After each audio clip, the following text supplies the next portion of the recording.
disconnect the battery, disconnect the negative terminal, use an 8mm wrench. And disconnect that, just slide it out of the way. I want to release the airbag. I'm going to use a small blunt object, like a pick with the tip cut off. Works pretty good. And just push in here. And there's a little spring that you push on. That releases this side of the airbag. Do the same on the other side. You can pull the airbag up. You disconnect the wires on the back side.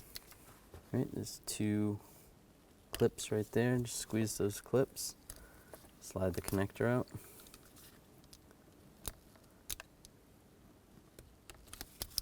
Slide that off. Place the airbag aside and just make sure you put it face up.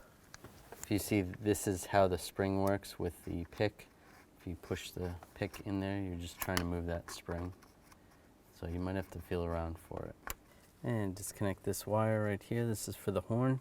You're just gonna grab this white tab, push down a little bit, and then twist it. And twist it to the left.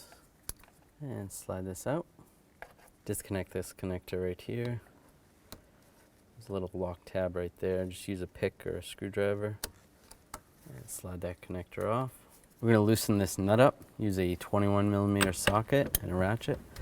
If you can, hold it with your knees or have a partner hold it for you while you loosen it. Now before I take the nut off completely, so that I don't hit myself in the head with the steering wheel, just grab the steering wheel, rock it back and forth, and it should loosen up. If it's really, really tight, you can use a puller. There's special pullers for these. And take the nut the rest of the way off. Slide the steering wheel out. Slide these wires through. And you want to make sure this clock spring doesn't twist, which it seems like it has a lock on it, so it shouldn't move. On the back side of the steering wheel, take this cover off. Use a T20 socket. Take these 2 screws out.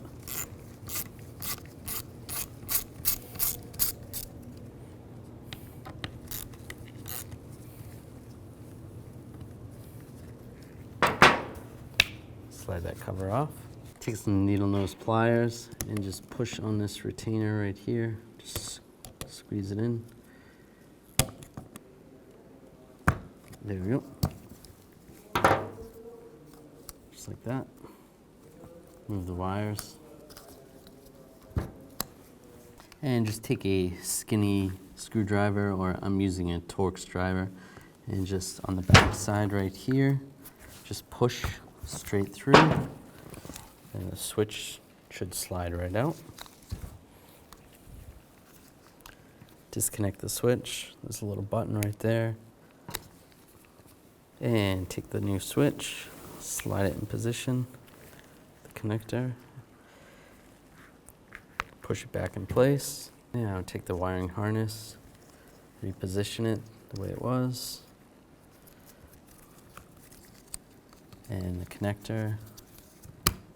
Push that retainer back in position. That looks good. Take the cover, slide it over, and put the screws back in.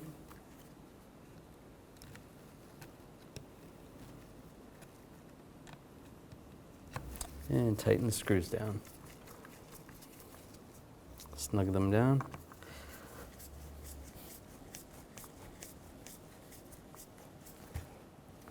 Take the steering wheel, slide the wires through this square opening.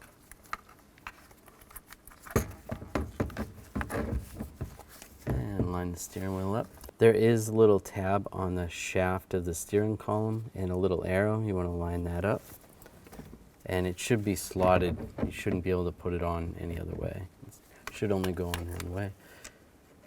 Take the, put the nut back on. Tighten this up.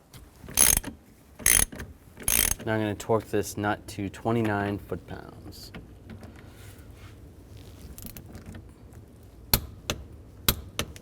Reconnect this connector. Just line it up, lock it in place, and then the horn connector, slide that in position, and just push it down. It should lock in place. Take the airbag, line the connectors up, just like that. Just make sure the wires don't get caught on anything. Slide that in position, lock it down. Now let's reconnect the battery.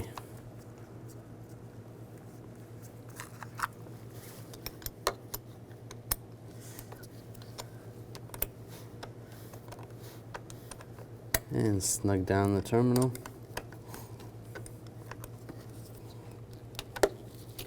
Give it a wiggle, make sure it's tight. You're good to go.